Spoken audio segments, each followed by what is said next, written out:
Welcome to episode 43 of KinFit. I'm Michael. I'm Tiffany, and today it is a beautiful day in Montreal, finally.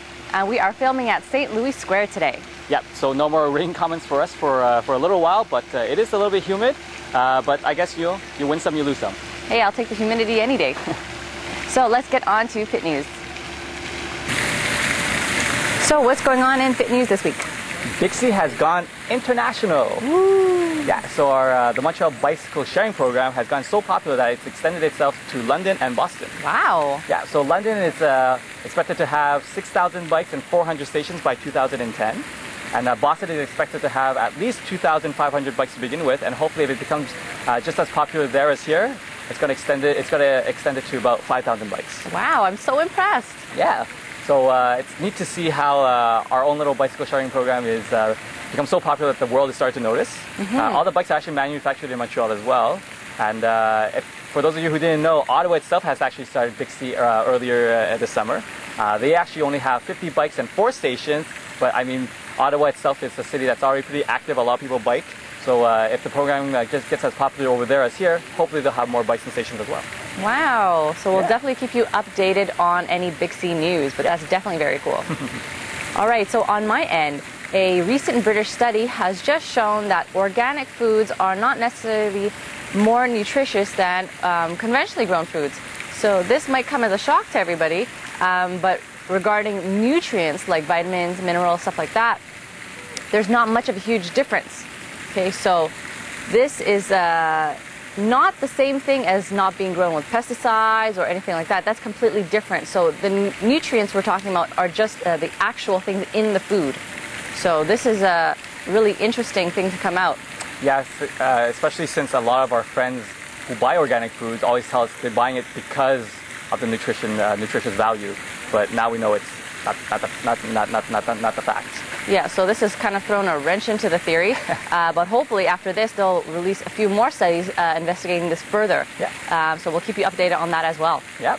And last but not least, the last thing I wanted to talk about was that a recent study by a couple of New Zealand researchers found that active children slept longer and better than sedentary individuals. Wow. So the study took a group of 7-year-olds, and they noticed that for every hour that a child stays seated doing nothing, it actually took them 3 minutes longer for them to fall asleep. Oh, well. Yeah, so it's a big difference. I mean, when you start to accumulate that, I mean, after 3 hours, it would take them 9 minutes longer to fall asleep than an active child. They also found that, measured that children who were active all day fell asleep a lot quicker, and they slept a lot longer.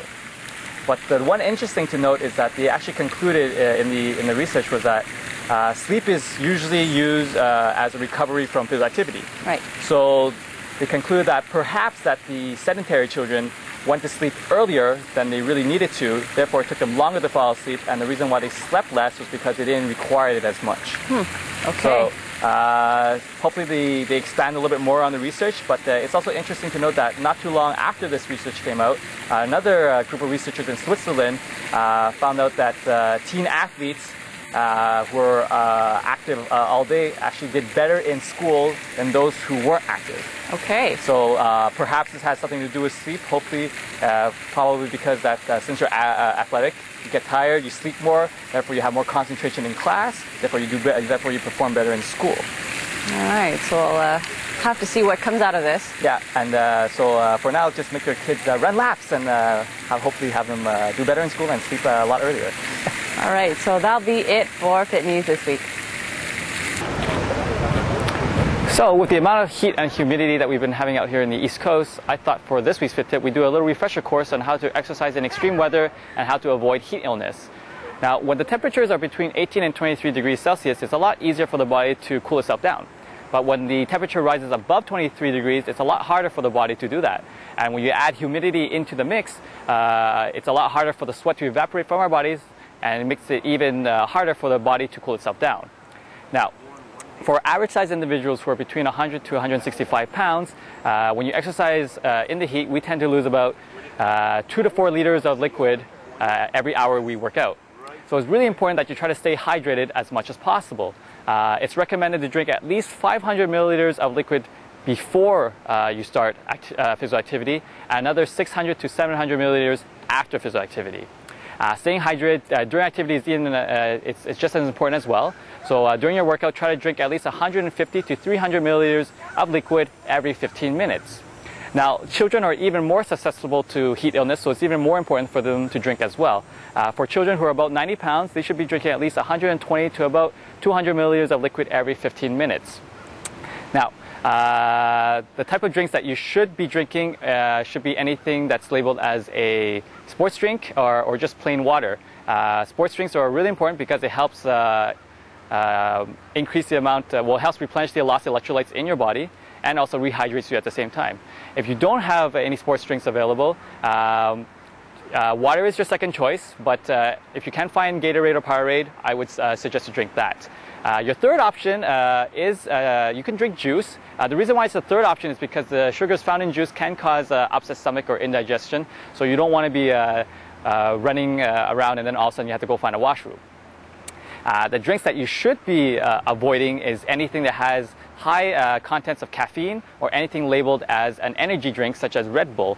The reason for that is because caffeine can dehydrate you, and when you drink an energy drink, not only will it dehydrate you because of the caffeine, but it also increases your heart rate. So your heart is working twice as much during the workout. So you can suffer from heat stroke, or you can suffer from other types of heat illnesses if you drink anything that has caffeine or is an energy drink.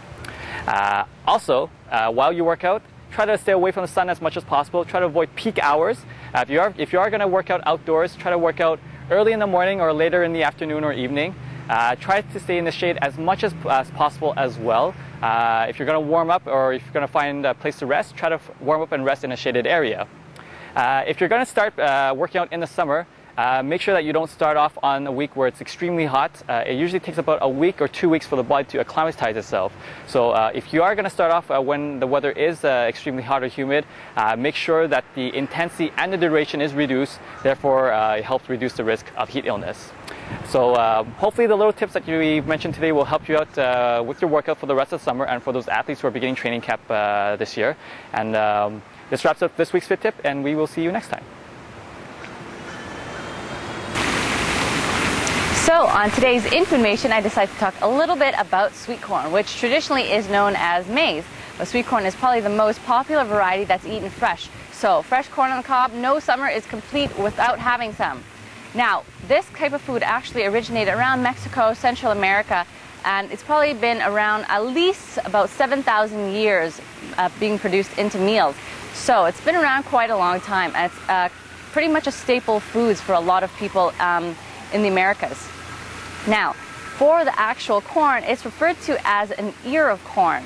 And we are more familiar with the yellow variety. However, they do come in pink and red, black and blue. The darker varieties actually have a higher antioxidant anthocyanin. So this is a little bit different, but we don't actually eat so much of this variety.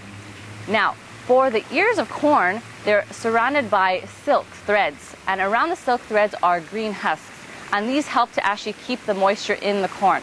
Now, corn, as far as nutrition goes, actually has a lot of good stuff packed into it. So vitamin B1, B5, folate, lots of fiber, phosphorus and manganese. So definitely is something nutritious for you to have in the summer. Now, how would you go about choosing corn? Now, if you're going to buy the fresh variety, the best thing would be if you were to buy from a market that it's in a shaded area to keep out the heat.